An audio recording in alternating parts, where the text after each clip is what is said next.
A special thank you to each of our subscribers who make this channel possible. Here's today's story.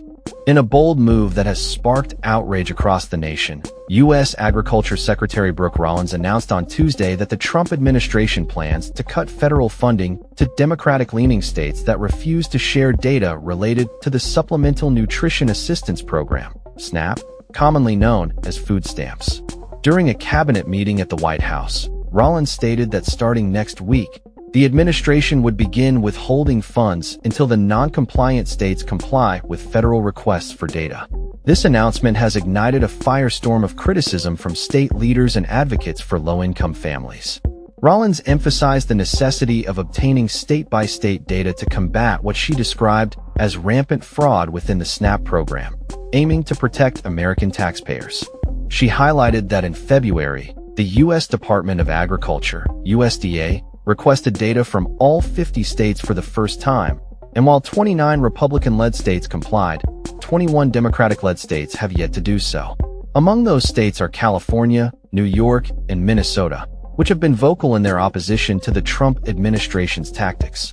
New York Governor Kathy Hochul took to social media to question the administration's motives, asking, "Why is the Trump administration so hell-bent on people going hungry?"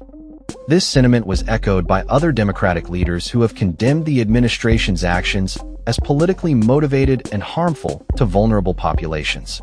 Massachusetts Governor Maura Healey described Rollins' threat as truly appalling and cruel, asserting that the administration is playing politics with the lives of working families, seniors, and individuals with disabilities who rely on SNAP for their basic nutritional needs. Healey called for immediate action from President Trump to ensure the release of SNAP funding, warning that withholding these funds would exacerbate hunger and hardship for many Americans. Meanwhile, California Governor Gavin Newsom's office expressed skepticism toward the Trump administration's intentions, stating that they no longer take the administration's words at face value and will wait to see what actions are taken.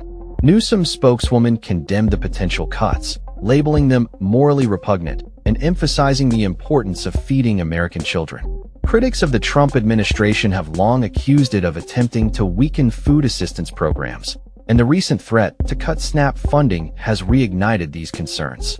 The administration's One Big Beautiful Bill Act, which was signed into law in July, included cuts to SNAP, and the administration has previously argued that it could not pay full SNAP benefits during the government shutdown due to a lack of appropriated funding. Despite these claims, multiple courts have rejected the administration's efforts to halt SNAP payments.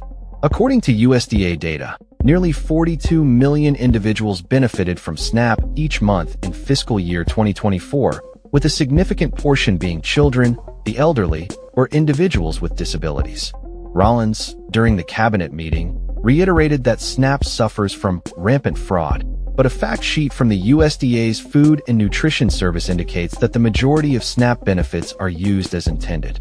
Out of nearly 262,000 authorized SNAP retailers, only a small fraction faced disqualification or fines in the previous fiscal year. As the situation unfolds, the stakes are high for millions of Americans who depend on SNAP for their daily sustenance. The threat to cut funding could have devastating consequences for families already struggling to make ends meet. Advocates and state leaders are calling for immediate action to ensure that SNAP remains a reliable source of support for those in need, urging the Trump administration to prioritize the well-being of American citizens over political agendas.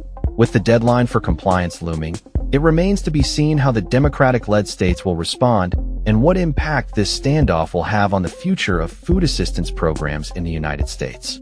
That's all for this story.